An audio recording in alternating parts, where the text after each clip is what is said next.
Hello बच्चों, चलिए प्रश्न को पढ़ते हैं और समझते हैं। एक ठोस का आकार लंबवृत्तीय बेलनाकार है। इसके एक वृत्तीय सिरे पर एक गोलार्ध तथा दूसरे सिरे पर एक शंकु चिपका हुआ है। उभयनिष्ठ आधार की त्रिज्या 3.5 सेंटीमीटर है तथा बेलन और शंकु के भाग की ऊंचाई क्रमशः 10 सेंटीमीटर तथा 6 सेंटीमीटर हो। तो ठोस का संपूर्ण पृष्ठीय क्षेत्रफल ज्ञात कीजिए। पाई का मान आप 22/7 का प्रयोग यहाँ पर कर सकते हैं। प्रश्न को हल करने से पहले हम प्रश्न के लिए मुख्य अवधारणा लिख लेते हैं। तो प्रश्न के लिए मुख्य अवधारणा जिसकी सहायता से हम इस प्रश्न को हल करेंगे। मुख्य अवधारणा में हम कुछ सूत्रों को लिखने वाले हैं जो प्रश्न को देखने से पता लगता है। सबसे पहले आपको सूत्र याद होना चाहिए। देखिए, बेलन की बात है तो बेलन का वक्र पृष्ठीय क्षेत्रफल, वक्र पृष्ठीय बेलन का वक्र पृष्ठीय क्षेत्रफल, यह सूत्र आपको याद रखना है। यह होता है 2 पाई r h। दूसरा देखिए, यहाँ पर किसकी बात है, यहाँ पर हमें शंकु की बात है तो शंकु का वक्र पृष्ठीय क्षेत्रफल भी याद होना चाहिए। शंकु का वक्र पृष्ठीय क्षेत्रफल, वक्र पृष्ठीय वक्र पृष्ठीय क्षेत्रफल। ठीक है, तो शंकु का वक्र पृष्ठीय क्षेत्रफल होता है पाई आर एल। उसके बाद देखिए, यहाँ पर अगर बात करें तो हमें एक गोलार्ध भी है तो गोलार्ध मतलब आधा गोला बच्चों, ठीक है ना। गोलार्ध का वक्र पृष्ठीय क्षेत्रफल, वक्र पृष्ठीय क्षेत्रफल यह होता है 2 पाई r² या r का वर्ग। तो ये सब बातें मैंने यहाँ पर लिख दी है। अब हमें जो दिया गया है उन्हें भी हम लिख लेते हैं। तो यहाँ से लिख लेता हूँ मैं, दिया है। देखिए, दिया है, मैं सबसे पहले त्रिज्या जो है सभी में उभयनिष्ठ है, अर्थात त्रिज्या को तो हम r से व्यक्त कर देते हैं। तो r बराबर कितना हो गया, 3.5 सेंटीमीटर, जैसा कि प्रश्न में कहा गया है। ये त्रिज्या हो गई। उसके बाद बारी बारी से जो बातें कही गई है उसकी बात करते हैं। देखो, अगर ये त्रिज्या है तो इसका अर्थ ये हुआ कि गोले की भी त्रिज्या होगी बच्चों, और शंकु की भी त्रिज्या होगी, और बेलन की भी त्रिज्या होगी। अब क्या कहा गया है, बेलन की ऊंचाई। तो बेलन की ऊंचाई लिख देता हूं मैं, यहां से लिख देंगे हम बेलन की ऊंचाई। देखिए, बेलन की ऊंचाई को मैं h1 से व्यक्त कर देता हूं, और बेलन की ऊंचाई कितनी दी गई है हमें, 10 सेंटीमीटर। 10 सेंटीमीटर ये हमें बेलन की ऊंचाई दी गई है। और शंकु के भाग की ऊंचाई, तो शंकु की ऊंचाई भी लिख देता हूं मैं। शंकु की ऊंचाई, शंकु की ऊंचाई, देखिए शंकु की ऊंचाई को हम क्या करेंगे, h2 मान लेंगे। और ये हमें कितनी दी गई है, 6 सेंटीमीटर। 6 सेंटीमीटर। अब हम ठोस का संपूर्ण पृष्ठीय क्षेत्रफल लिख सकते हैं। तो यहां से लिख लेता हूं मैं, ठोस का संपूर्ण पृष्ठीय क्षेत्रफल। यहां से लिख देते हैं हम, ठोस का संपूर्ण पृष्ठीय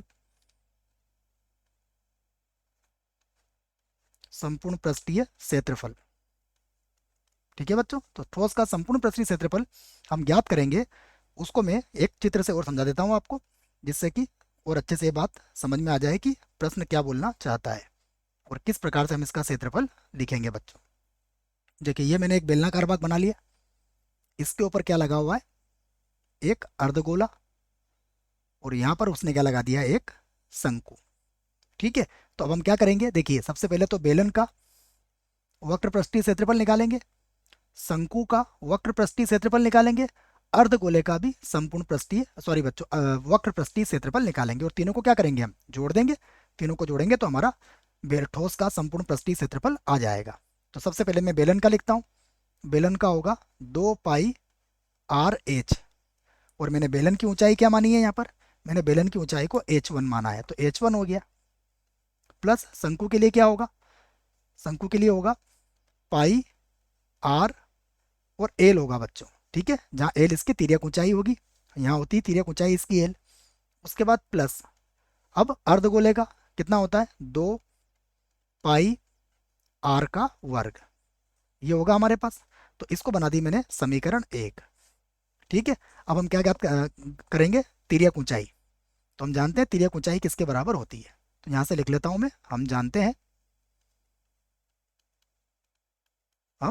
हैं कि एल का वर्ग बराबर होता है आर का वर्ग प्लस एच का वर्ग। तो यहाँ पर एच की जगह क्या लिख देंगे, H2 का वर्ग। तो एल का वर्ग बराबर आर कितना है हमारे पास, देखिए आर जो हमें दिया गया है प्रश्न में वो है 3.5, अर्थात 7/2 लिख सकते हो इसको। तो ये हो जाएगा 7/2 का वर्ग प्लस H2 कितना है, देखो H2 हमारे पास है 6, तो ये लिख दूंगा मैं 6 का वर्ग, 6 का वर्ग। तो यहाँ से फिर से लिखेंगे हम, एल का वर्ग बराबर ये हो जाएगा 49/4 प्लस ये हो जाएगा 36, तो यहाँ लिख देंगे हम 36। फिर से एल का वर्ग बराबर ये हो जाएगा 49 प्लस इसको गुणा कर लेंगे, तो 4 का बड़ा 6 बार बोलेंगे तो 24 के 4 कितने बचेंगे, हासिल के 2 बचेंगे, 12 13 और 14, ये हो जाएगा 144। ठीक है, और बटे में कितना आ जाएगा 4, जोड़ लेते हैं इनको। तो ये होगा एल का वर्ग बराबर, देखिए 9 और 4 हो जाएगा 13 के 3, 9 और 4 13 के 3 हो जाएंगे।